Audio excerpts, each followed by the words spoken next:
And often in that journey, I had a lot of people around me that, not by fault, it's a natural, I think almost an innocent ignorance, I call it, that, didn't believe in certain aspects of what I was going through, that, Lyme's disease was even something real, or that I was making up something. I've been told that I was depressive, bipolar, you name it, everything. And that I needed medication for my brain and not my body because it was fabricated. And all of these, terrible things to tell somebody, never mind the 4 years of misdiagnoses that I went through. So what that ultimately did, and having very few to almost no people around me to really support that process. Of course, you have your family, but the outside world wasn't so receptive. And they weren't so receptive to this alternative approach, to this holistic approach, And I was forced inward. I hit rock bottom on an emotional level of loneliness. And I was seeking love, because I wasn't finding this in the exterior world. And it wasn't the love that we naturally gravitate to in our relationships. It was something way more profound, and I could never identify it. And actually, to be honest, I think it was something I was discovering and seeking my entire life.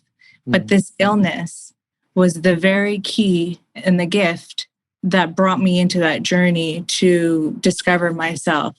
So it was a great blessing for me, and it was ultimately my greatest teacher.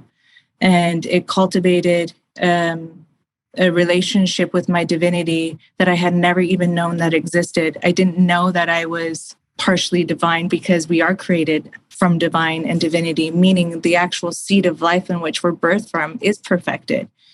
And I had fallen so far off that track that, if we're all energetic beings, and there's a lot of information and wisdom around this now, or knowledge, I should say, not wisdom.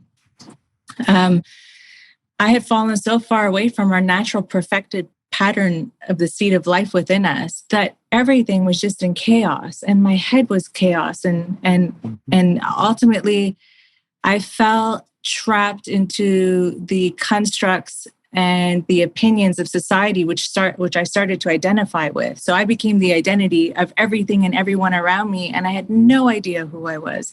So this journey inwards in the creative process of writing actually was initiated from this disease. And from that disease, I was able to meet extraordinary people such as yourself, such as your family. I've also met one of my greatest mentors from the clinic, actually, Raymond Grace. He's very much a part of my life. I probably drive him crazy, but that's okay. Don't we all? Yeah, he's like that grandfather energy, It's like you're always like, Raymond. Yep. He's a so beautiful energy, and a profound healer as well. And he's very much in my life still to this day, all the time. And all of these, it was extraordinary. The second that light turned on, that I was divine, that we are all divine, and we are spirit, and within us lives spirit. And this is just the fabrication of the manifested expression of that individual form of spirit. And that we can absolutely cultivate the direction and the manifestation of where this is going. That light that turned on, it never turned off again. And ever since that point in my life, it has just been a divine blessing to actually be alive, but more so to know that I am in the power, so long as I'm in tune with this divine governance. We either have governance from our outside, which is the chaotic opinions and,